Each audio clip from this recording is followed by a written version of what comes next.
कानून धर्म और पहचान को देख के नहीं, कानून जुर्म और अपराध को देख के काम करेंगे। आजादी के आंदोलन जब चले, एक नारा चले थे, अंग्रेजों भारत छोड़ो। इसका मतलब अंग्रेज केवल देह नहीं बल्कि अंग्रेज आत्मा छोड़ देने का था। लेकिन गोरे अंग्रेज तो चले गए, काले कानून छोड़ गए।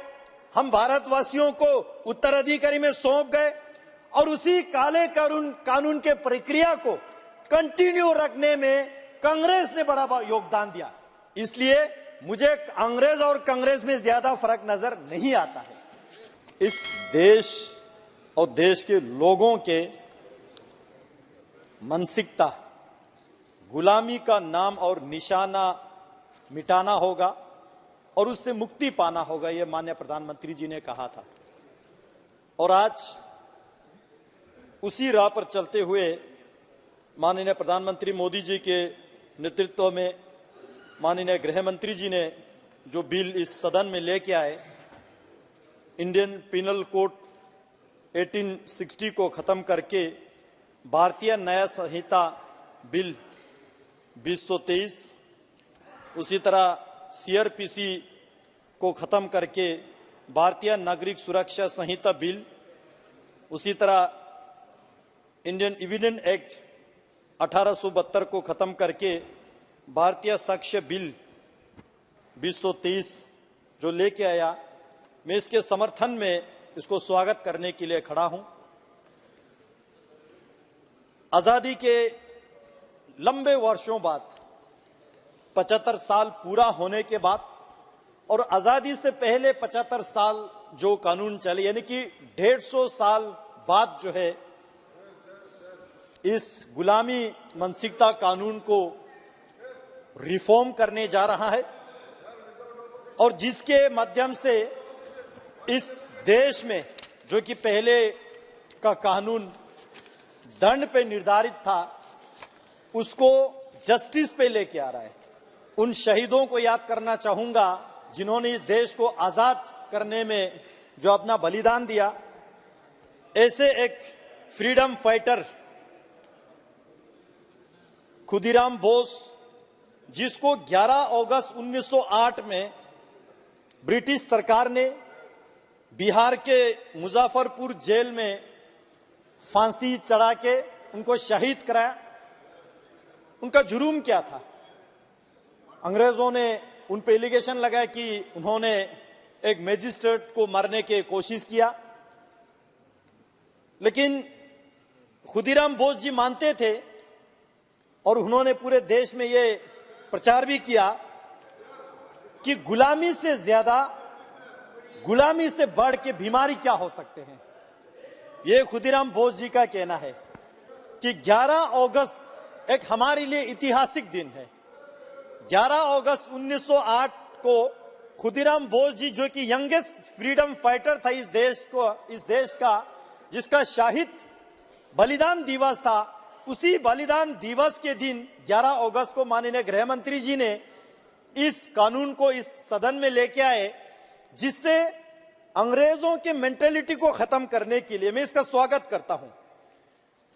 सर, इस नए बिल के माध्यम से हमारे जितने भी जो criminal justice system of India है, इसका पूरे का पूरा एक ओवरहॉल हो जाएगा और ये ट्रांसपेरेंट हो जाएगा, स्पीडी जस्टिस सिस्टम हो जाएगा, इंटीग्रिटी ऑफ एविडेंस हो जाएगा, लोअर पेंडेंसी हो जाएगा।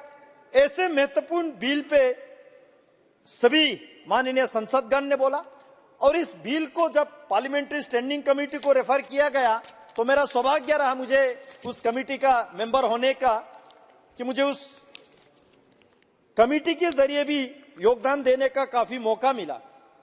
सर, मैं बताना चाहता हूं, हम अमृत काल में है और इस अमृत काल में माननीय प्रधानमंत्री जी ने इंसाफ और न्याय का अमृत लाने का यह कृपा कर रहा है इस देश के प्रति। जो माननीय प्रधानमंत्री जी का जो विजन है, मोदी जी का जो सपना है, इस देश के हर एक नागरिक को, हर एक सिटीजन को जस्टिस मिले, चाहे वो किसी भी समाज के हो, किसी भी धर्म के हो, जो भी उसके पहचान हो। मैं अभी ओवैसी साहब को सुन रहा था, बहुत बड़े विद्वान वकील है, लेकिन एक चीज मैं नहीं समझ पाया उनके वक्तव्य से। उन्होंने कहा कि इस कानून से केवल एक विशेष धर्म के, एक विशेष पहचान के लोगों को टारगेट किया जाएगा। सर, मेरा तो इतना कहना है, कानून धर्म और पहचान को देख के नहीं, कानून जुर्म और अपराध को देख के काम करेंगे। और मैं भी माइनॉरिटी कम्युनिटी से आता हूं। मेरा पूरा कॉन्स्टिट्यूएंसी आधा बुद्धिस्ट माइनॉरिटी है, आधा मुसलमान माइनॉरिटी है। मैं आपको बताना चाहता हूं हमारे लद्दाख के जो मुसलमान है, इतने हाई रेट पे, जितना भी यहाँ ओवैसी साहब ने जो डेटा दिया, इतना परसेंट अपराधी में लिस्ट में नहीं आता है। बहुत सज्जन लोग रहते हैं। इसलिए मैं दोबारा कहना चाहता हूं, कानून किसी के धर्म और पहचान देख के नहीं, कानून जुर्म और अपराध देख के काम करेंगे। और ये नया 3 बिल आने के बाद सख्ती से काम करेंगे। अध्यक्ष जी, हमारे आजादी के आंदोलन जब चले, एक नारा चले थे, अंग्रेजों भारत छोड़ो। इसका मतलब अंग्रेज केवल देह नहीं, बल्कि अंग्रेज आत्मा छोड़ देने का था। लेकिन गोरे अंग्रेज तो चले गए, काले कानून छोड़ गए। हम भारतवासियों को उत्तराधिकारी में सौंप गए और उसी काले कानून के प्रक्रिया को कंटिन्यू रखने में कांग्रेस ने बड़ा योगदान दिया। इसलिए मुझे अंग्रेज और कांग्रेस में ज्यादा फर्क नजर नहीं आता है।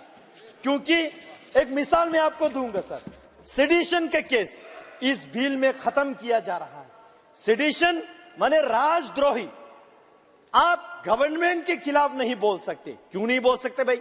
आज मोदी जी ये इंश्योर कर रहा है, गवर्नमेंट के खिलाफ, गवर्नमेंट के नीति के खिलाफ, लीडरशिप के खिलाफ आप खुल के बोल सकते हैं, क्योंकि ये भारत के संविधान आपको अधिकार देते हैं।